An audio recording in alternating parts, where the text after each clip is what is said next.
I woke up a little early today because I had to make my Shabbat meal before the sun came up. And I was up, feeling real energetic, doing a lot of reading and studying and everything. Went to 2 online Shabbat meetings, one for our congregation, and my dad had one too, a little bit before that one. Did a little learning with my kids, and I fell asleep, and I didn't wake up till about 6 something. I was like, I'm gonna have some energy today. Knocked out. But that's what the Sabbath for. Get that good rest. So that way you can reset your body. I had no responsibilities on this day anyway, so send out this message. Let people know we in here.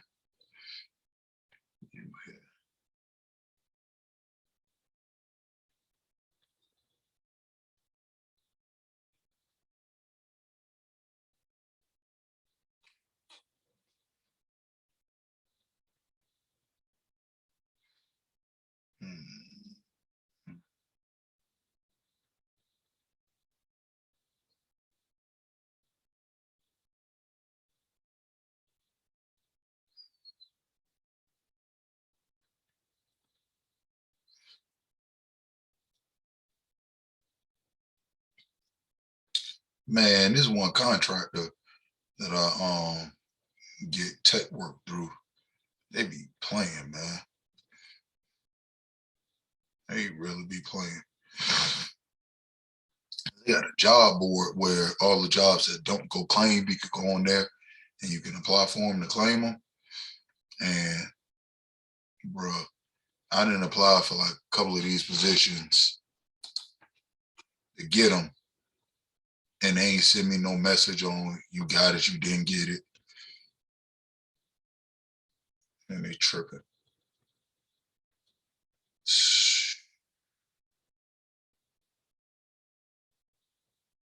What's good, Ty? How you doing, bro? What's up, bro? How are you? Good. I'm good, man. I'm good. Getting over this cold. What's good, Demel? How y'all fellas doing, man? Chilling, man. Yes, sir. You sleep or you got to go to work in a little bit? Nah, I'm off tonight. No, okay. Yeah. Feel good, you know what I'm saying? Yes, sir. Yes, sir. I got a job in the morning. Demel, where you at? Demel, you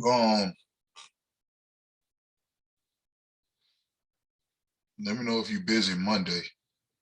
I might be able to come by Monday morning so we can finish that stuff up. What's good, Alex? What's good? Not much, sir. Another day in paradise. Yes, sir. It's a Saturday. It makes it a little bit easier to do. But is that the kids in the background? you know it. Always close by. Nobody gets the early night. Yeah. Said nobody get an early night. Man, fellas, we got 2 more days left of the Setting Your Attentions seminar, man. 2 more days left. Man, we came a long way, gentlemen. We have come a long way. It hasn't been without its challenges. We've had some technical challenges. We've had some, I've been sick. One couple of days, I could barely even talk. Still push through that thing, though. And going through the obstacles makes the race that much more worth running. Yes, sir. Finish it. Yes, sir. You're absolutely right. Last night, all of us been sick the last couple of days, and then so we just all slept on the couch last night trying to make life easier. Yeah. I put on the Rugrats and the kids would fall asleep any second, old school stuff. Yeah. Me and the wife fell asleep. I woke up at like maybe 2 o'clock in the morning. Gabriel was still sitting there watching Rugrats. He's like on season 3. I'm just like, yeah, I don't know. It backfired. Oh, okay, yeah. What's up, everybody? What's good, bro? What's good? How you doing? I'm doing all right. Forgot about it. Nah, y'all good, man. Y'all good. We in here now. That's what matters. Yes, We're gonna get started in a couple of moments. We're a little deep in here today, boy. Saturday night. Man, I'm finally coughing up this phlegm too from whatever this sickness is that I got. You're gonna let it out. Yeah.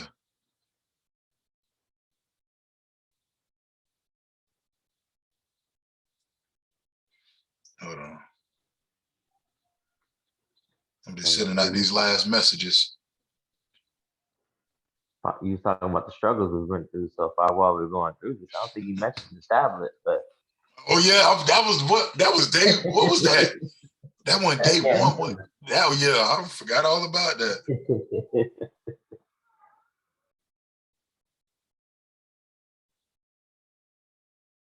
Man, because that was at the beginning, wasn't it? That was like, I think I was a few days into it when that happened. Yeah, I felt like it was somewhere in the first week. When we started giving that story, I was like, ooh, hey, it worked out. We went from that tablet to the wired tablet to the computer with the camera that just happened to be ordered. I mean, it happened. Man, and I still ain't ordered no another tablet yet. I feel like, I don't know, man. I feel like tablet it wasn't really needed. It was an unnecessary need. It was unnecessary need, man. One of those sacrifices. Yes, sir.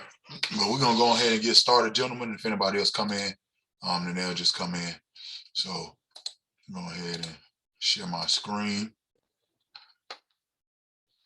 Yesterday was good for you all. I hope you all, the ones of y'all who was on yesterday, hope y'all was able to get something from it. Learn something new. Get a new perspective. I know a couple of y'all said y'all did get a new perspective, so that was good. So want to welcome everybody who is on the call today. Want to welcome everybody who is watching this at a later date. This is the Setting Your Intention seminar, session number 21, gentlemen. We have one more day after today. This is session number 21. So that means we've been going every day, 3 weeks straight. So appreciate everybody being a part of this. Appreciate everybody going through this, taking their time to utilize this platform to get themselves better. I appreciate you all. So welcome. My name is Virgil Johnson. I'm an author, consultant, public speaking, husband, father. I have 2 books that are published.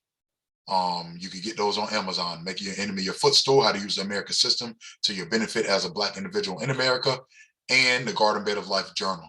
So if you all are interested in those works, you can go and get them. They're published and on Amazon right now. So Infrastructure of a Man is an organization and consultant business that works with men to help them overcome mental blocks and stuck points. We also help men restructure their ideas as well as help them create new ideas.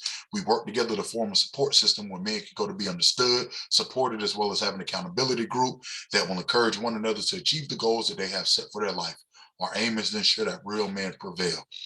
So I want to get started with the reading. I want to start out with the reading tonight. Like I told y'all, like my voice is, I'm still struggling with it. So I at least want to start off with the most challenging thing, which is the reading. So that way in the event that my voice goes out later, then, I can let y'all do most of the talking.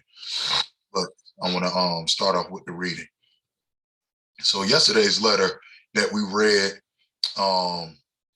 man, that thing was powerful. What do y'all think? Those that was on the call yesterday, what did y'all think about yesterday's letter?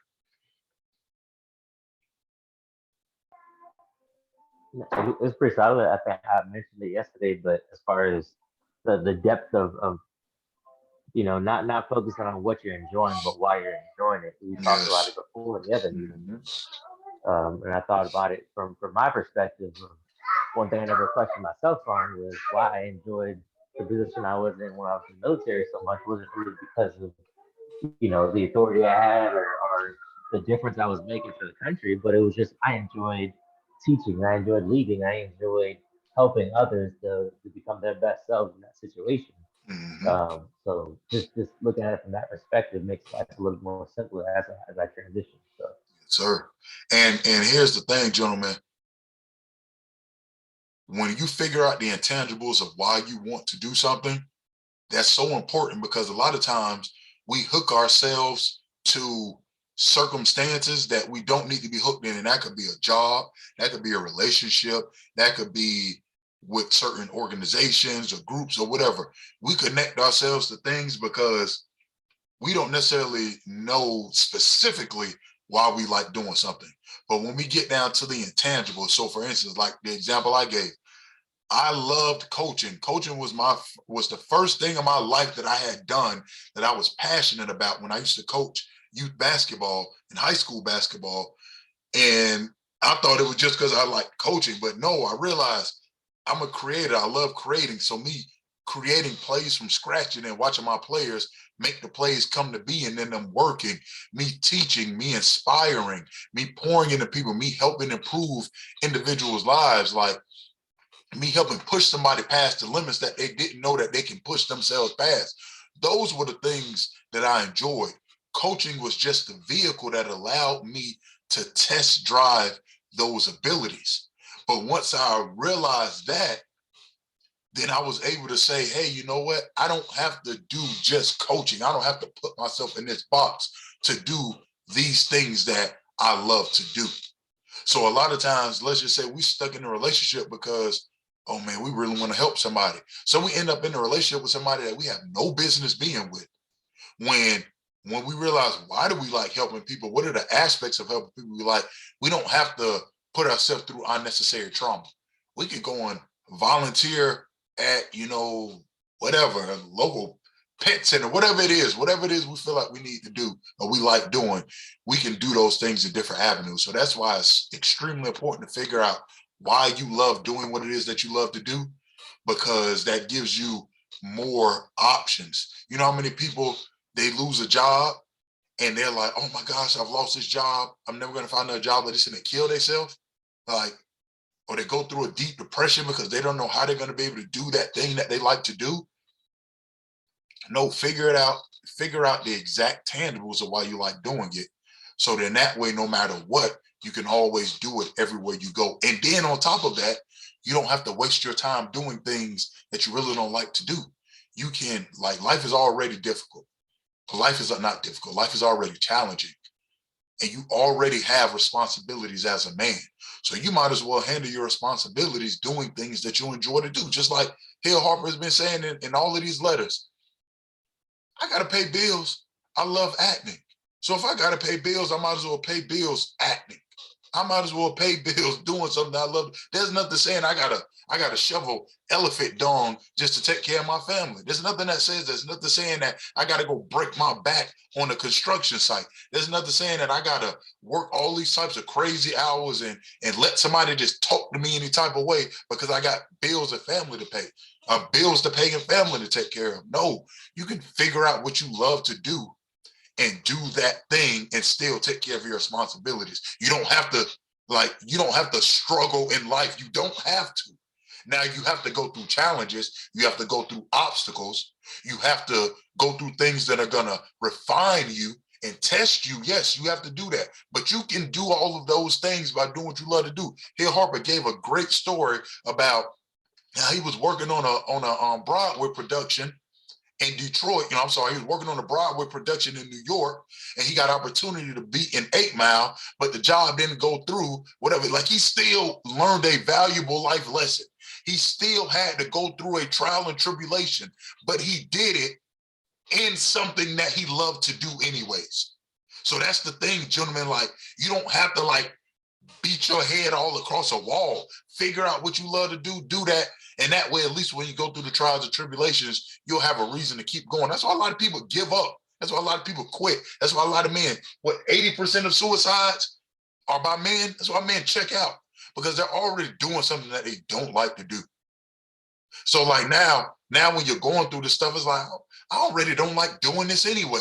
So let me go ahead and check on up out of it, as opposed to doing what you love to do, going through the obstacles, and then be like, no, I have a reason to keep going because I want to get to the best version of this thing. So, do that and then love it. Love it is how you doing. and connect what it is that you love to the things that you're doing. You're stuck in that point where you are doing something that you don't like to do, connect it to something that you love to do, so that way you can push forward until you find what it is that you want to do. But always make a plan. So we're going to get to letter 13. The title of letter 13 is Manifesting Your Destiny. Here's a quote by Jay-Z. I was forced to be an artist and a CEO from the beginning. So I was forced to be like a businessman, because when I was trying to get a record deal, it was so hard to get a record deal on my own that it was either give up or create my own company. That's what we were just talking about. Like, we literally, that's exactly what I was just talking about. I ain't read this yet. But if it's something that you want to do, figure out how to do it, figure out how to get that done in your own perspective. Like Jay-Z just said, he had to create his own record company. He said either give up or create my own record company. Well, he loved music so much. He loved telling stories. He loved helping people in story form over a beat. So giving up wasn't an option for him. So the next best option was, well, let me go ahead and create my own record label. And we see how that has worked out for him. But now let's just say he had to go, and I don't know, I don't want to put down anyone's career, because everybody has to do something and everybody loves different things. But let's just say he had to go do something that wasn't appealing to him. He would have gave up. So that's why it's important, focus on what it is that you need to do. Know what it is that you like to do what you need to do already. Dear young brother, hey man, I'm here in Aspen, Colorado, surrounded by snow-capped mountains. I just finished hitting the slopes and talking to the snow honeys in the lodge, and it's New Year's Day. Happy New Year, young brother. I love you. It's going to be a great year for both of us. Know that. I'm a little sad right now because I just found out that a friend of mine, Tyrone, won't be coming back for Shining Stars Week this year. Shining Stars is a thing that they do in Aspen, where they bring underprivileged kids with cancer here to learn to ski and play in the snow. I just found out that young brother Tyrone passed away. It made me miss him, and at the same time, it made me want to connect with you. I need to make sure that you, the newest perfect model, are working towards being unreasonably happy today. I know that many of the children with cancer won't beat the odds, but I hope and pray that they will anyway. Besides, you never know where a miracle will happen. Tyrone was 18 years old and taught everyone he met how to be a fighter. He lived all his life in Denver, so he had seen plenty of snow, but he never had a chance to ski. He arrived bald-headed from chemotherapy, a big smile on his face, and announced that he intended to learn to ski in one day. He lived every day as if it was his last. Tyrone's nurse had to make him slow down so he wouldn't get worn out on the first day. All week, he put his heart and soul into mastering the sport. On race day, he came in second, losing to a boy who grew up skiing. Young brother Tyrone counted that as a win, and it was. You know how I'm writing you about staying focused and being fearlessly present in each moment? Well, Tyrone lived that principle. He loved every minute of skiing, and he joined in every activity with that same fearlessness, with that same fearless enthusiasm. He lived the way I want to see you live, passionately. He lived with short yet squeezed pleasure out of every moment. His life was short, yet he squeezed pleasure out of every moment. People would look at him and say, how could he be happy? That's unreasonable.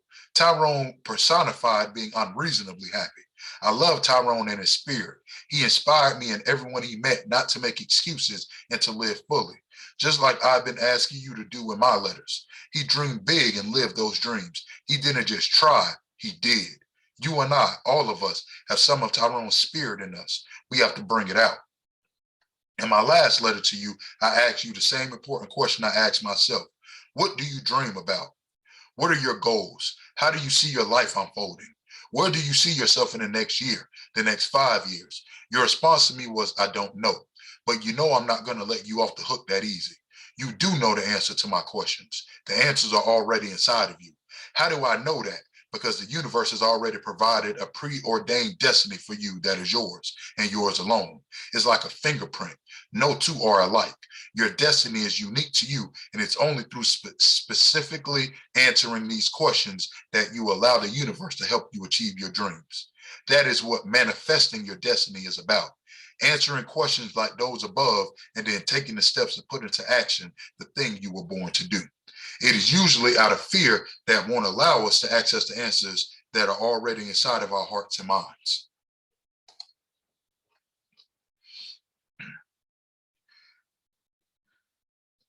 That fear creates, I'm sorry, hold on one second. It is usually our fear that won't allow us to access the answers that are already inside of our hearts and minds. That fear creates a challenge for us, doesn't it? But for you to truly manifest your destiny, you'll need to go beyond even what your mind can think. Bill Gates, for example, created Microsoft out of his imagination, and it became one of the most successful and powerful companies in the world, and it's changed the way we all live and do business. Microsoft inspired computer expert Sergey Brin and Larry Page to create Google, a super information highway that may one day become more influential and more powerful than Microsoft. In their creations, they were truly manifesting their destinies. And I am in your life right now to help you manifest yours. All great inventions begin with a single idea in someone's mind. The light bulb, the car, the microchip, baseball, chess, electricity, shoes, peanut butter, and so on. They are all things that never existed before someone invented them. There's a popular old quote that says, if you can dream it or think it, you can do it. I want us to take the time. I want us to take that to the next level. I want us to figure out how you could create a life beyond even what your mind may be able to think or dream possible. That would be you truly manifesting your destiny. Even Michael Jordan agrees, saying, you have to expect great things of yourself before you can do them. I'll give you an example. A buddy I went to Harvard Law School with is a man named Barack Obama. 7 years ago, Barack decided he wanted to be a U.S. congressman from his district in the city of Chicago. Yeah, that's a great goal, be a congressman. Guess what happened? He ran for Congress and was completely and soundly defeated. Was he sad? Yes. Was he disappointed? For a little while, yes. He was disappointed because he lost. His goal, his dream was to be a congressman, and he failed. However, that loss didn't stop him from continuing to pursue his dreams in politics. He decided to work even harder and ran for an even bigger office. Fast forward 6 years later, and today he is only the third African-American U.S. senator in history. He represents the entire state of Illinois and our great country all over the world. He was the keynote speaker at the 2004 Democratic National Convention. His name is now on the lips of most powerful people in America. Not only did Barack reach his goal, he went far beyond it. Being a member of the U.S. Senate is a much, much bigger deal than being a U.S. representative in the House. He is such an influential position. People are now talking about him one day being president of the United States. He told me that if he had won that congressional election 7 years ago, today he would be a no-name junior congressman struggling to stay elected. He proves that God and the universe have much more planned for you than you can even imagine. Do you see what I'm saying? The universe has a bigger plan for him than even he had for himself. If he had taken that first loss personally, he might have given up and not lived the bigger, better dream the universe had in store for him. So how does Barack's story relate to you? He is a great example of a man who dreamed big, followed through, and did so with passion. And by doing all of this, he was fulfilling his destiny in life. I'm here to tell you that God in the universe has much more in store for you and much more planned for you than you can even dream of or imagine possible. In order for you to take this effect, you have to first dream, and second, work hard to achieve those dreams. Barack would not be a U.S. Senator today if he had not run and lost the election for Congress. Losing was a blessing for him, but he had to run and work hard to have that blessing take effect. Rather than giving up when he lost, he took the lesson he learned from his defeat and worked even harder. My friend Matt had a saying that kind of illustrates the point as well. He said, with a little bit of persistence and some common sense, sometimes you can get the thing you're chasing, even if it doesn't exist. That holds true for every aspect of your life, family, friend, school, career, even girls. To manifest your destiny, you must take action in life. That action is what the doingness of life is all about. All right, I've got to run. We're picking that subject up in my next letter. This fine honey I met on the slopes wants to have some hot chocolate. So I said I'm going to meet her at the ski lodge. Hit me back. We'll talk soon. Be well. Grace, peace, and blessings, my young brother. So here's the next letter somebody asks. Next question is going to answer. Hell, I don't really like alcohol or smoking anyway, but why do a lot of people say smoking and drinking are so bad? Here's his answer. Because they are bad for your body. The nicotine and tobacco and alcohol and drinks harm your liver, heart, and brain. Also, some people get drunk, start fights, get in accidents, or beat up on other people. To be more specific, I know that a lot of people lump smoking and drinking together. They say don't smoke, don't drink, but smoking and drinking are two different things. First of all, neither one is real natural. Smoking is just what it is. It's pure toxic smoke. It's putting toxic smoke into your lungs. Our lungs are made to receive air, not smoke. Now, drinking can damage your liver, but the biggest problem with drinking are the negative results and actions that come when people drink too much. The worst being those who choose to drive after they've been drinking. Not only can they kill themselves, but worse still, kill others quite easily. You've heard me say before that it doesn't tend to be our actions that get us in trouble, but our reactions that get us into trouble. And it's how your mind and body react under the influence of alcohol that often can cause problems. Now, the problem with smoking is that over the long haul, it just tears your body up. It's almost like putting slow poison into your system. And if you're going to truly manifest your destiny, you have to be around and healthy for the long haul. Feel me? Email me back when you get a chance. All right, so that was the end of letter 14. That letter was extremely powerful. Oh man, yeah. That letter was powerful. A lot of us, we get upset, especially, man, this society that we live in, gentlemen, this society really has us fooled and bamboozled. Has us really fooled and bamboozled. And we think just because we're failing that it's a problem. But we have to realize that a lot of times our wins come from our failures. Our bigger wins come from our smaller failures. So we can't take it personal when things don't go our way. We can't take it personal. Some of y'all know my story. Some of y'all don't. But y'all know I'm married. My wife and I's third year anniversary is coming up next month. Actually, probably like 2.5 weeks. The whole month of February, but it's coming up. So I was dealing with a young lady who, prior to meeting my wife, after my ex-wife, and prior to meeting my current wife, I was dealing with a young lady. And like, it was the biggest struggle in that relationship in my life. Like, I had to consistently fight with somebody to want to be with them or have them be with me. Here's the crazy thing. I proposed and she said yes, and she was pregnant. And I still had to compete with other men. I still had to compete with, some ex of hers that she had children with who she claimed she didn't have any feelings for. I got to go through all of this. And it hurt because like this was the first time I fully put myself into a relationship. Like, I was like, you know what? I'm not going to hold back. I'm not going to keep my feelings away. I'm not going to put up walls. I'm not going to be dissing. I'm not going to be, cold-hearted. No, I'm not going to allow the things that I've been through before to impact that. And even going through all that, like I used to and then we stayed about 2 hours away. She stayed in Orlando at this time. I was staying in Tampa. So, I would make that drive, after work. I done worked a long day. As soon as I get off of work, I'll drive to her house. She lived outside of Orlando, actually, on the other side of Orlando. So it took me about 1 hour and 50 minutes to get to her house. So I would drive to see her like 2-3 times a week, spend a couple of hours with her, drive back home. I'm dead tired. I got to wake up early in the morning, like all this type of stuff. Just, doing a whole lot of things, and it wasn't enough, and I was hurt.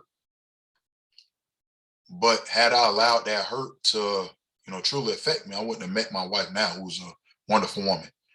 Great one. We have 2 children together. We've been married. I don't have to fight with her to be with her. I don't have to compete with other men to be with her. Like, yeah, we have our issues like all marriages do, but it's not a battle like it was with that. And I remember when I first got with my wife, I remember saying, you know what, I don't know if I should do this. I just got out of something. I need, I need to heal and do all these different things. But then as I got with her, I was like, you know what, if I could do the right thing for the wrong person, then I could definitely do the right thing for the right person. And one of the biggest lessons that I took from that relationship, not, thinking about all the hurt, but the biggest lesson I took from that is doing what can happen when you do the right thing. And it showed me that I have it in me to do the right thing, and no amount of pain can stop me from doing the right thing. No amount of pain can stop me from handling what it is that I'm supposed to handle, committing to my commitments. And the girl, she would tell me stuff like, she'd be like, why are you still, I put you through all of these things, why are you still here? And I said, because I made a commitment. I made a commitment. So I took that same mindset to my current wife. I made a commitment. So there are plenty of times where me and my wife get into it, and the first thought that may come across my head is, oh, I want to leave. Oh, I want to go. But then I remembered how committed I was to somebody who didn't want to be with me. And I tell myself, if I could commit to that, then there's nothing for me to commit to this. And it's allowed me to continue to push forward and overcome a lot of obstacles. So yeah, when you take control and you manifest your destiny, and you're manifesting your destiny and going through the things you need to go through, like, your losses end up being contributors to your biggest victories. Does anyone have anything they want to add to it real quick before we get started on the lesson? Anything that touched anybody in the reading?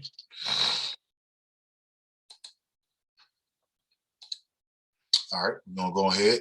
21-day fast. Gentlemen, this is day 20 of the 21-day fast. We're almost done. Stay focused, gentlemen. For those of y'all who are right there at the end, we are right there. One more day after today. I told y'all yesterday, my first meal after I break my fast, of course, I'm gonna do my prayer, all of that before I go, but I'm gonna get me some pancakes from Cracker Barrel, and I'm gonna get me some smoked wings from Bada Bone Barbecue, and I'm going in. That is my food reward for staying strong in this fast. It ain't been easy. A lot of days I've been hungry. It's all get out. It ain't been easy. A lot of days I've been wanting to eat certain things. It ain't been easy. Even with the other side. And you know, the characteristic part for me is it has made life easier, like not procrastinating. I've gotten a lot more things done. I haven't been perfect. And I know a lot of you all have been struggling too. Not struggling, but a lot of you all have had a few setbacks. That's okay. In life, you're gonna have some setbacks. It has been some days that I have procrastinated. It has been some days where, you know, I caught myself listening to a piece of music that I was like, I shouldn't be listening to that. Dang. But you deal with the consequences and then you move on. And then you figure out how to do better. But I've been at a lot more peace mentally. It's been great for me. Does anybody want to share anything about their fast real quick before we move on?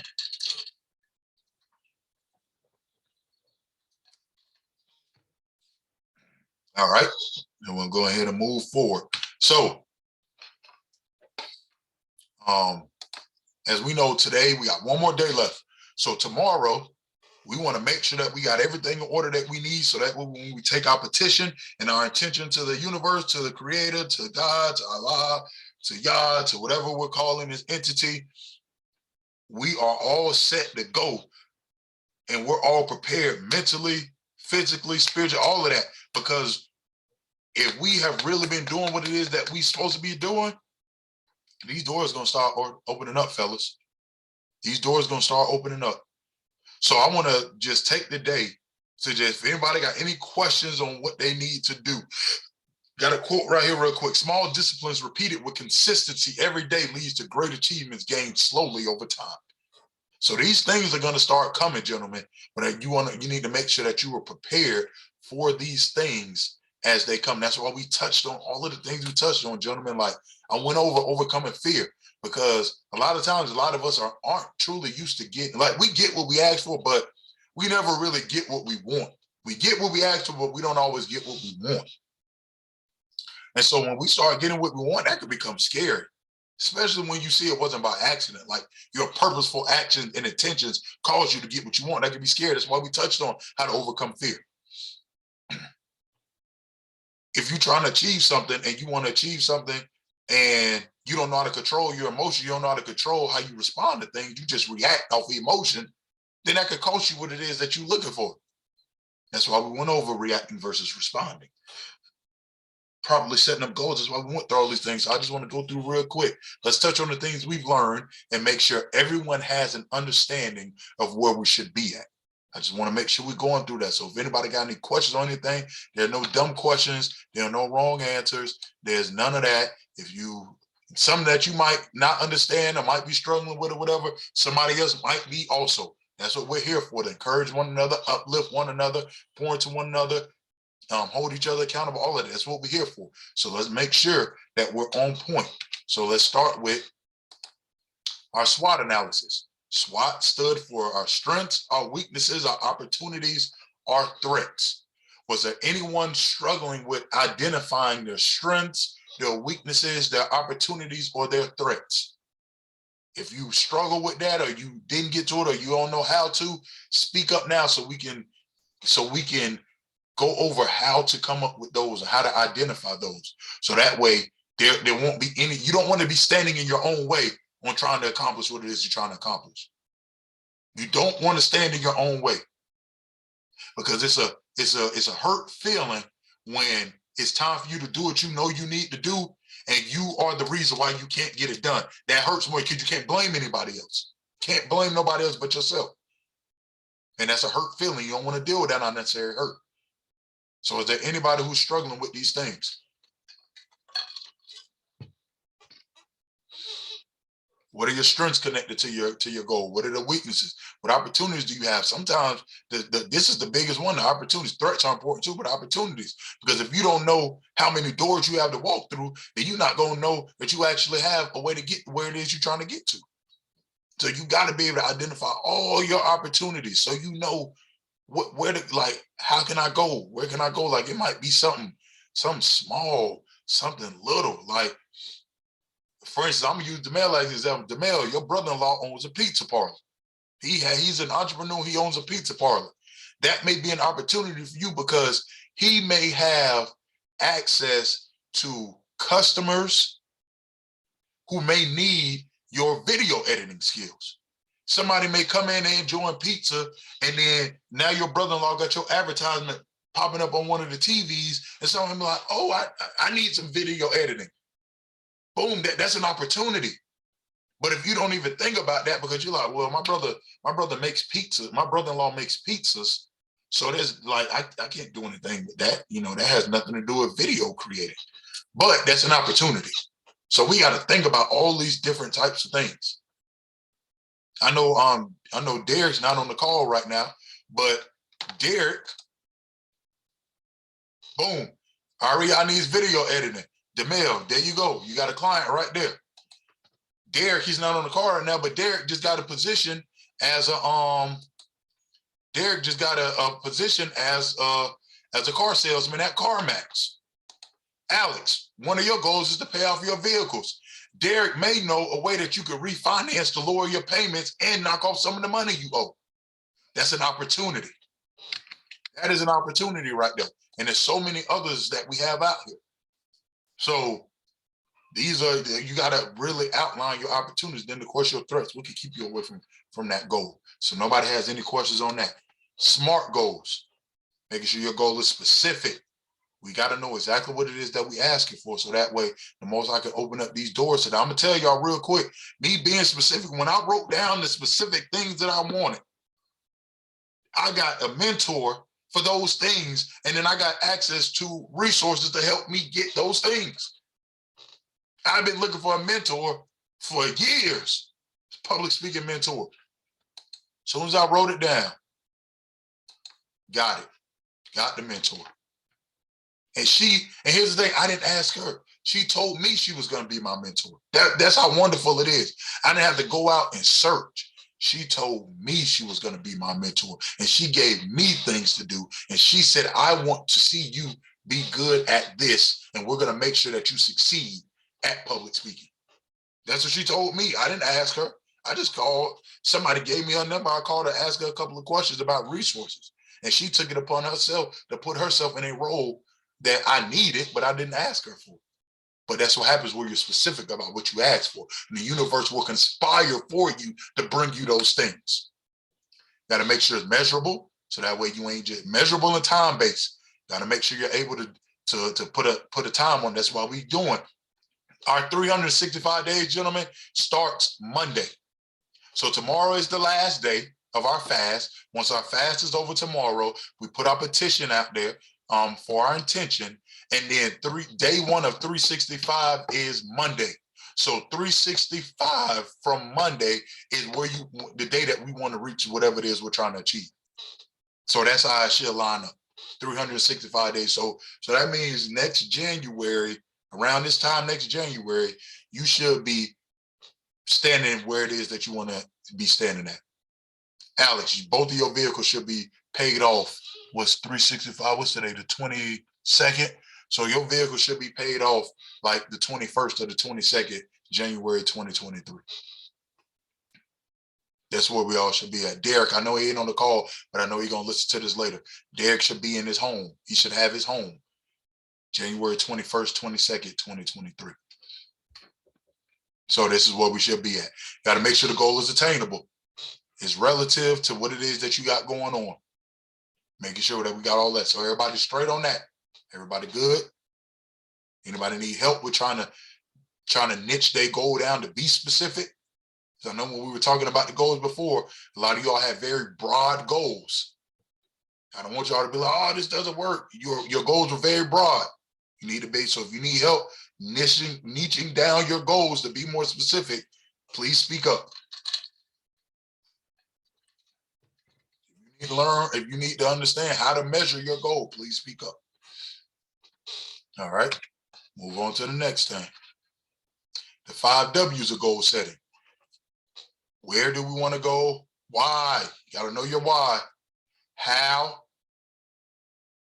How am I going to get there? What is going to be required of me? Who do I need? And when am I going to get there? How long will it take? Like, you need to know these things, gentlemen.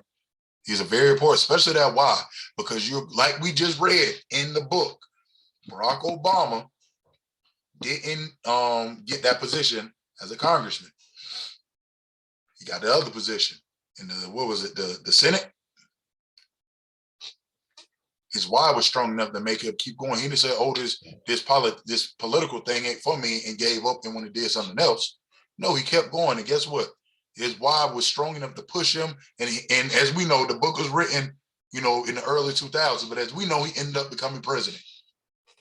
So we see what happens when your why is strong enough to keep you going. So you got to make sure that why is strong enough, gentlemen. Reverse engineering, starting with the end in mind and moving backwards to your current point. Are we all familiar with what reverse engineering is? I know some of us, I struggled with it for a very long time, seeing into the future. When you've been trained to just look at the here and now. But if you're having an issue, reverse engineering, let's speak up on it. Understanding how to properly do it. Start with where you want to be at. So, Mikaya, you want your brick and mortar? Start with the vision of your hands on that brick and mortar, and then reverse engineer all the way back on how to get there to where you're at currently today. When you start that day one of that 365, reverse engineer from day number 365 back to day one. And then you start putting in the steps on what it is that you need to do to get there. Small wins journal. Gentlemen, we're going to need this. We are going to need this because we're going to go through, you're going to go through some stuff. I know me. I told y'all I want to help 800 men this year. Some men I ain't going to be able to help. I'm going to help them, but what I have to offer them, it may not work for them. But now what if I get 3 or 4 of them in a row? Am I going to be like, oh, it ain't my job to help men? No. I'm going to go on my journal and look at the 300 other men I did help at that time. The 600, the thousands, like 10 years from now, the tens of thousands of men I did help. Millions of men I did help. So we got to make sure we keep this small wins journal so we have a reminder of our successes in our life. And it's not juvenile, it's not trivial, it's very important. So make sure y'all have this. Make sure you keep this arsenal there. Small wins journal. Type of procrastinators. I want to touch on these real quick because majority of us, we struggle with some type of procrastination. Most of us did. A lot of us say we want to do stuff and we want to get to doing it, but for whatever reason, we don't. So the types of procrastinators, you have the performer. So in order for you to basically negate or cancel out that type of procrastination, you have to flip the script and set a date. The performer is the person who waits to the last minute to do stuff. So in order for you to be successful, what you have to do is make sure that you are make sure that instead of focusing on when the end date is, you set a start date. So if you got some goals out there that you need to get done, gentlemen, and you're a performer procrastinator, and you be like, okay, I need to get this done in 2 weeks. Don't say I need to get this done in 2 weeks. Say the time frame to have this completed is 2 weeks, but I need to start in 2 days, or I need to start tomorrow, or I need to start whatever. Like, focus on a start date. If you're the self-deprecator, how you do what you need to do to overcome this type of procrastination is try taking a walk and give yourself space to begin rebuilding your energy. These are the people who they do a whole bunch of stuff and they're getting stuff done, but then they beat themselves up because they always feel like they aren't living up to their expectations. So if you're that type of person who beat yourself down instead of building yourself up, give yourself a walk, take a walk, give yourself some time, breathe, relax, and then rebuild up your energy. Like if you need to take a nap, take a nap. If you worked your ass off and you need to take a nap, it's cool to take a nap. It's okay for you to rest.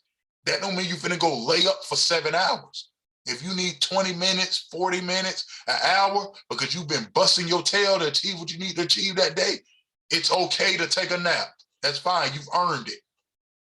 The overbooker, this person, the overbooker is the person that creates a whole bunch of other tasks to do, so they can't do the task that's actually important. So you're the person who I'm going to use DeMille as an example. DeMille has a client and he needs to edit the client's video, but DeMille makes a whole to-do list of going to fix the car, going and mowing the grass, going and helping the neighbor put his gutters up, all of these other things that he busies himself with, so he can't finish his client's video. That person. So the overbooker, you need to take a moment of introspection and ask yourself, what am I really avoiding? Also make a priority list and handle the most pressing issues first. So using DeMille as the example, DeMille would make a priority list, and because I'm pretty sure video editing is difficult. I don't know what it takes, but I know it's a very tedious job. You have to have attention to detail. So maybe I'm not saying you are DeMille, I'm just using it as an example for everybody else. What part are you avoiding? Is it just such a big task? Well, like Derek has told us before, only way you can eat an elephant is one bite at a time. So break it down. Okay, what do I need to do? What am I on my priority list? What parts of it do I need to handle? Don't put that priority at the top of your priority list. Finished video. That's a very big task. Break it down. What do I need to do in it? How do I need to edit it? And do it like that. And then put your priority list in order and then handle those tasks and then worry about all the other stuff. And the last person, the novelty. This is the person, and a lot of us struggle with this as well. You start a whole lot of tasks, but then you don't finish them. You always start something new. Something is always something, new and shiny, catches your attention, and you always focus on that. No, make it stick, literally. Write down your new ideas or projects on a sticky note. We live in the 21st century. We got cell phones. Put it in your note in your phone. And don't pursue them until you finish something that you've already started. So if you're on a task, do that task, finish that task. Finish that task. And then work on some of the other tasks that you came up with. Remember, we read, was that Sirach, the book of Sirach, chapter 4, where it talks about how wisdom tests you. That's a part of testing. Are you going to stay focused? So you say you want to do this thing. Well, wisdom tests you by sending you something that looks very good and very enticing and very intriguing to see, hey, do you really want to do this thing over here? How important is it to you? And if you allow yourself to get pulled and distracted with this thing here and this thing over there, guess what? Wisdom does not open up the doors for you to get what it is that you say you really want. Wisdom just allows you to run around in circles with your head cut off and come to the realization that, oh, snap, I'm not focused. And then you got to start over from square one. That's how the universe works. The universe don't care about your feelings. Overcoming fears. We talked about this. Here's 3 basic ways, and there's more detailed than this, but just basic ways. Is anyone struggling with overcoming fears? I know that's very difficult for a lot of us. A lot of us always think about, a lot of us use the term what if, but then we put it in a negative connotation, and we don't never think about the what if in the positive connotation. You have to start using the what if in what if it does happen? Like, what if what I want to happen does happen? Like, what if I do pay off my 2 cars, Alex? What if I do get my brick building, Mikaya? What if I do have a successful video editing platform where I'm actually living off of it, Demel? What if I do get my family situation in order, Stanford? What if I do become a coder, a game coder, and create my own video game and create my own altcoin, Aria? Like, these are the things that we truly got to think of. What if I do, not what if something bad happens. We have to make sure we focus on what if I do as opposed to what if something bad happens. We got to identify the fear and the root cause. A lot of this stuff comes from our childhood. We don't want to be successful as adults because we weren't taught how to be successful as children, stuff like that. We were just taught how to follow somebody else, follow what somebody else wants us to do. Understand that 95% of what you fear is made up in your mind. Most of it is not going to come to be. You know, a lot of us have crazy fear, and I told y'all, like, y'all see me wearing this chain. I went and bought this jewelry. This is the first piece of jewelry I've ever bought myself in my adult life, ever. And I had a whole bunch of fears on why I shouldn't wear jewelry. Oh, somebody might see it and rob me and take it from me. And then, oh, I ain't giving it up fast enough, so they might shoot and kill me. Like, I had all of these irrational fears on why I shouldn't buy myself jewelry. Oh, I haven't set up, I don't have $1 million saved for all my kids yet, so how can I go and buy some jewelry? Like, dumb stuff. Like, these were the things I used to think. All fears made up in my head. These are all fears that were made up in my head, gentlemen. And they were in my mind, and they weren't used. I rock my chain everywhere, and ain't nobody even looked at me sideways. Don't nobody care. Like, but these were the things these were fears in my head. And then you got to educate yourself. Educate yourself on how to overcome the fear. So, Yalom, shalom, brother Yalom. Appreciate you being here. We just in the middle of just going over all these things that we've touched on in these last 21 days. Because tomorrow is the last day of the Setting Your Intention seminar. So right now we're in the overcoming fear stage. You want to educate yourself. So if it's something that you are fearful on, educate yourself on how can I overcome this fear? Like, what is it that I'm scared of? And what is it going to take for me to overcome this fear? So I use the example of the bully. If you got a bully who's picking on you and he's like doing all these things, how am I going to beat this bully? Okay, yeah, cool. I could go and tell the teacher all this and that. But no, maybe a teacher ain't around. Maybe administrator's around. Maybe this kid picking on me as soon as we get off the bus on our way home. So what am I going to do? Okay, well, I need to watch this bully. How's he walking? What is an ailment that he may have on him? What's a weak point on him?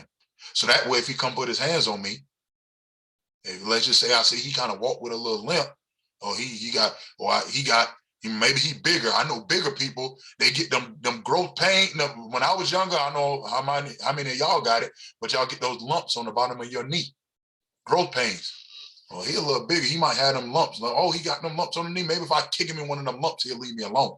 Like, that's how you got to do this thing. Life gonna bully you. You got to figure out where's the weakness at in life and hit life in that weakness, because it's gonna keep beating you down and don't care.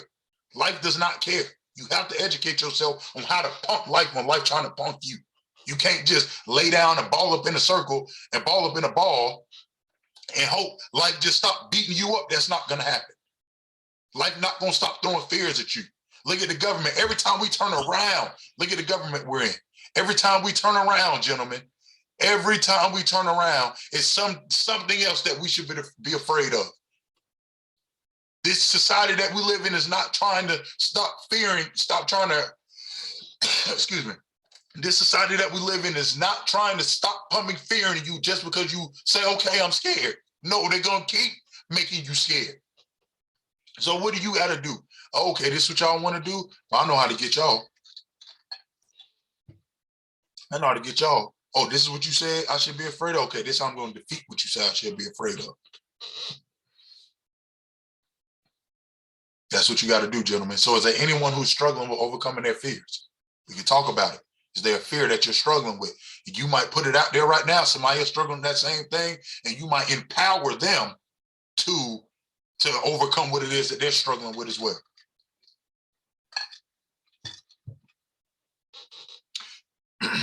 All right, we ain't got no takers.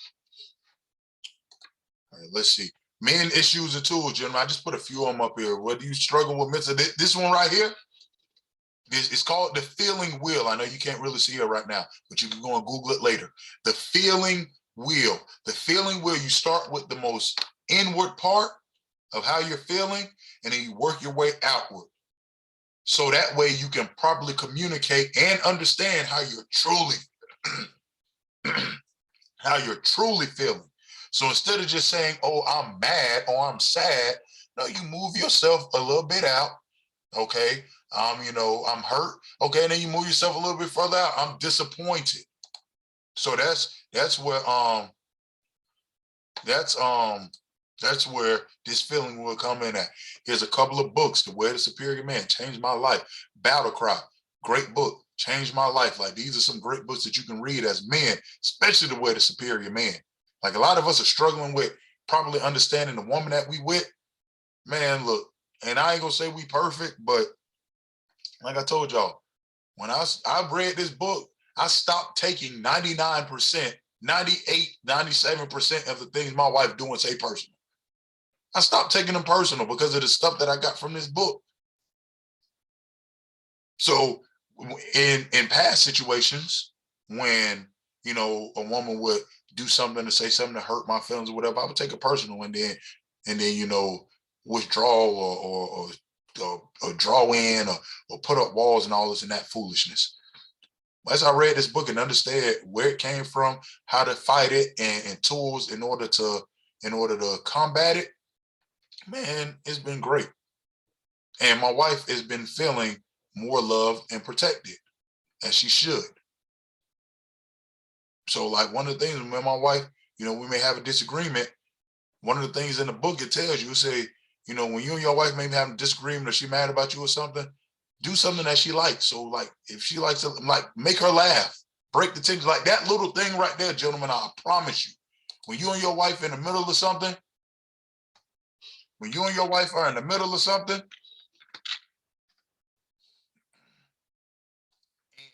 she's upset and you make her laugh, I'm telling you, like, if it's not anything major, nothing big, if it's just something little or even, minor or medium, it'll help her get her off your back.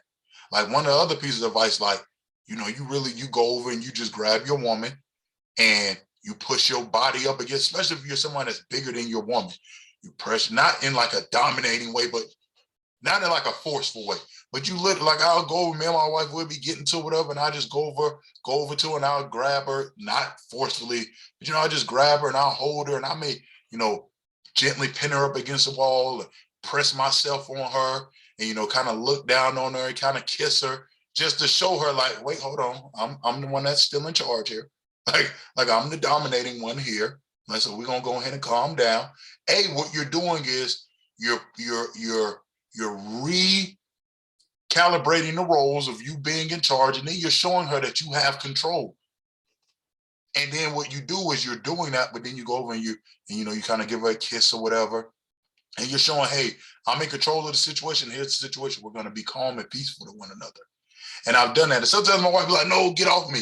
And I'll say, okay. And I'll step back and I'll say, hey, when you're ready to talk or when you're ready to interact, I'm here for you. And I go on about my business and I don't take it personal. I learned that from this book. Me and my wife would have probably been divorced because of me being, emotional about stuff. Had I not read this book, I would have been taking things personal, but it's a tool. And then I put this strong back up here. That's where if you're struggling with some impotency and stuff like that, other tools and stuff. So if anybody got any issues, that they want to talk about, any tools that they feel like they might need or something that they're like, hey, I need, do you have any tools for this, or how to solve this. All right, cool. So being bold about our goals, gentlemen. We talked about this. Tell 10 strangers to 10 people who you have not told about your goal, tell them about your goal.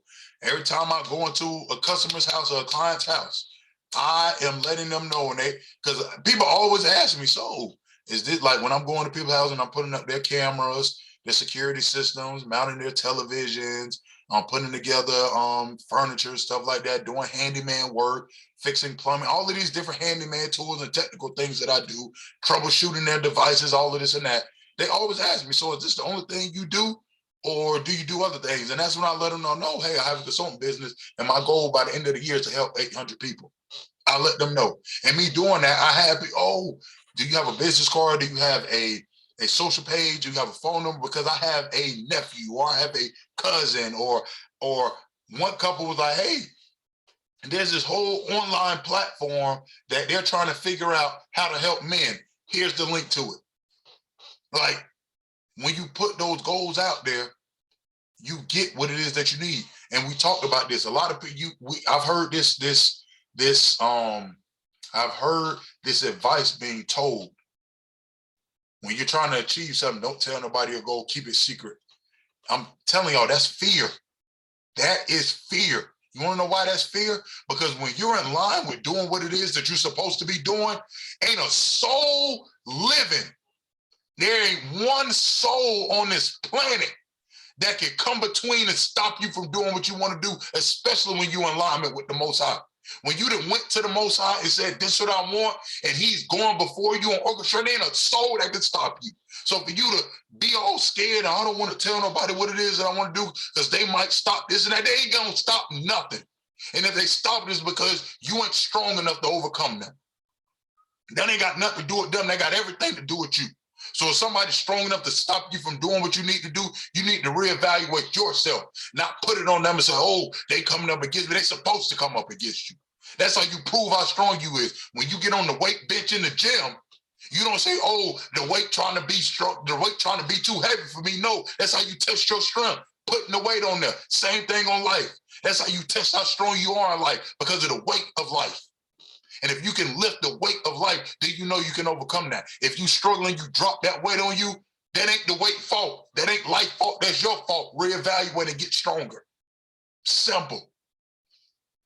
So tell 10 strangers, tell 10,000 strangers. Everybody you talk to, tell them what your goal is. DeMel, if you told everybody you come across that you are a professional video editor, we live in 2022. Everything got a camera. Everybody got a camera. Everybody want to put their life on Front Street. You know how many people would, hey man, I've been wanting to put together a video for this. I've been wanting to do this. Hey, can you come and cut the clips up for my Ring doorbell? Like, man, you will get so much business from doing that. So that's why you want to be bold in what it is that you're trying to accomplish. Be bold, not trying in what you are accomplishing. And you are bold by speaking it out loud, by putting it out there, and by telling people. And as long as the universe, the Most High, Yah, God, Allah, whatever you're calling the entity, is moving in your favor with you and is conspiring in your favor, there is nothing that can come up against you. What Isaiah 54:17 says, no weapon formed against you shall prosper. Notice the verse never said no weapon was going to come about. It never said the weapon was not going to form. The weapon is going to form, it's just not going to prosper. So remember that. Weapons are going to form against you to go against what you're trying to do all day, every day. But if you are working and conspiring with the Most High, none of those weapons will prosper. Understand that. So put your goal out there, what you're trying to do. So that way you can get as much help as doing it, because ain't no man an island. You got to be bold about your goals, because you're going to need people to help you. You are. Rewarding yourself. Anybody have any questions about dopamine hacking for success? Rewarding your progress, not the goal. Remember, we talked about that. Not focusing on the goal, but focusing on the progress and giving yourself incremental rewards on the way to the goal. That's how you keep going. That's how you allow yourself not to give up. You got to reward yourself. Anyone have any questions? Anyone kind of confused on how to reward themselves, when they should reward themselves? How big should the reward be? Remember, the reward should not be greater. The reward for the progress shouldn't be greater than the reward for the goal, but you still want to reward the progress. You don't want to have all this build up, because what happens is you have what is called a dopamine letdown when you reach the goal. That's why a lot of people reach goals and then they become depressed afterwards, or they're always goal chasing because they didn't understand that the process is more important than the actual prize. You got people who attain what they say they want to attain, and then they go kill themselves. And that's because they put their goal on a pedestal. Take your goals off the pedestal. Yes, you want to achieve great things. Don't put it on the pedestal. Be like, when you're doing what it is that you're supposed to be doing, reward yourself for doing that, because you can't control nothing. Guess what? I do this call. I've been doing this call with y'all for every day. Now, yes, I would have loved to have gotten, more men in here every day, but I can't control how many men come in here every day. I can't. But what I can do is make sure I'm doing the call every day at 8 o'clock. And you never know how this might, like, after I get done with this, I'm going to put this up on YouTube. It may be 2 years from now, people are watching this, and all of a sudden I'm getting an influx of people who need my help. I don't know. Only thing I know is if I do the work, I'm good.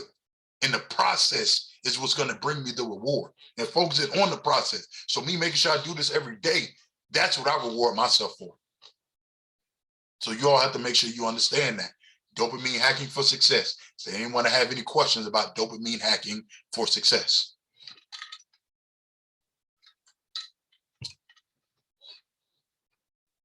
All right. Crafting your prayer. This is what we talked about. What was that? Yesterday, day before, a couple of days ago. Crafting your prayer. This is probably the most important thing that we did, because as we talked about in SMART goals, you have to be specific. So crafting our prayer, got to be specific. You got to give praise and thanks to the creator, to your creator. You got to remember your offering. So when you're crafting your prayer, make sure you put in there, hey, this is what I've sacrificed. Remember, we read it. What was that? We read, was that 2 Kings? Was that Hannah? Story of Hannah, I believe it was. And her prayer, and how she said her prayer. She was specific in what she wanted. She invoked her emotions. She was crying, all of that. Then she told somebody else what it is that she wanted. She told the priest Eli. Eli sent her some blessings that said, the Most High is going to give you what you petitioned. And then she got up and she went about her life as if she already had it. And then eventually the Most High, in due season, brought her what it was that she needed, what it was that she wanted. She wanted a son. And that was Samuel's mother. So she said, hey, we're doing our sacrifice and our offering now. But she went to the Most High. She said, this is what I'm going to sacrifice and offering. I'm not going to put a raise on his head. I'm going to dedicate him to you forever. So that was a sacrifice that she was given. But then afterwards, and she was hurt, and we remember reading the story. She was hurt. She was upset. She was really crying out. She was going through it. But the moment when she put it out there, and then Eli told her, hey, it's going to come to be, she got up and her whole countenance changed. She was fine. She got up and she was happy, and she went on about her life. So when you're crafting your prayers, is there anyone who's struggling with crafting their prayer? Is there anyone who's scared to craft the prayer?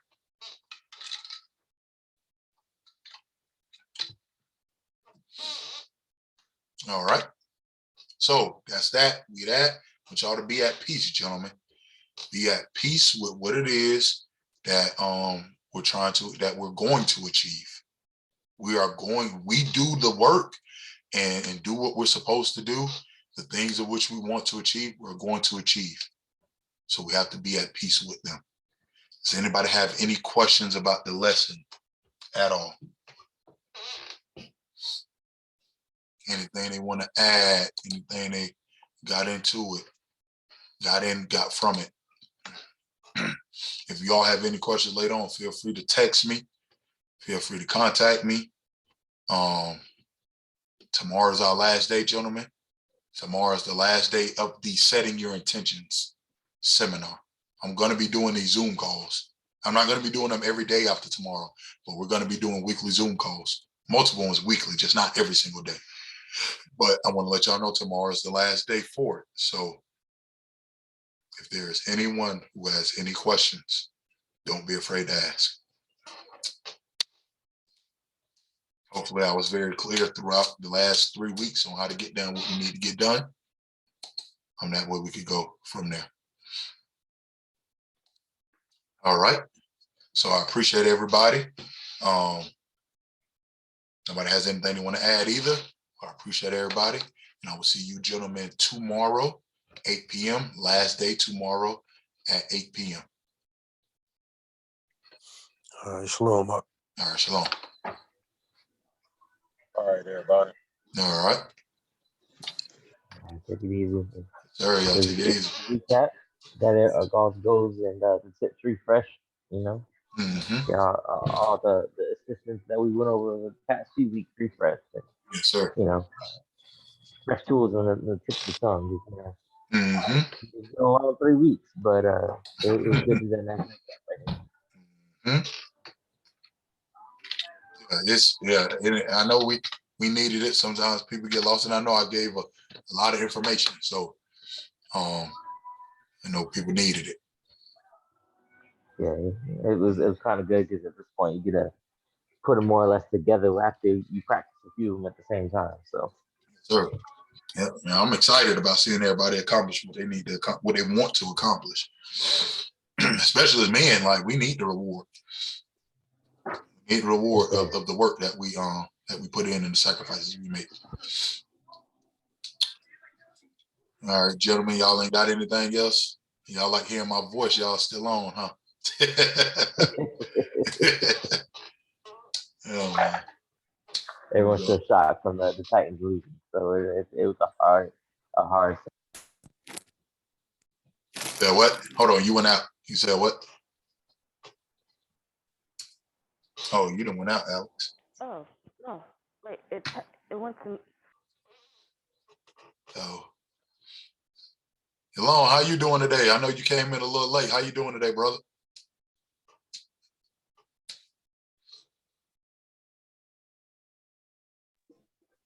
Sorry, I had audio issues. I'm not sure what happened there, but Yeah.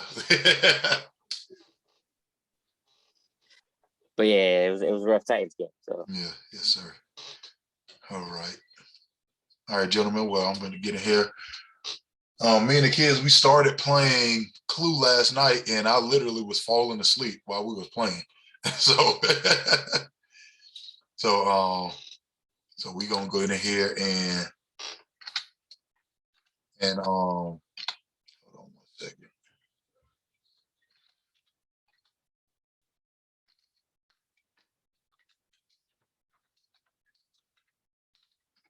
So we're gonna get in here and I'm gonna finish up this game of Clue, whooping them up in Clue. They don't even know I already partially know who did it, how they did it, and where they did it at. So I already partially know. Off of one clue, for them, because they acting all crazy. They don't know how to hide their papers. They don't know how to properly do all that. But I already kind of know who did it, how and when. I'm just missing one aspect of it. So Detective V coming out with these Sherlock Holmes. Yeah. We're gonna get into that. All right, y'all take it easy. Have a good night. All right, y'all too.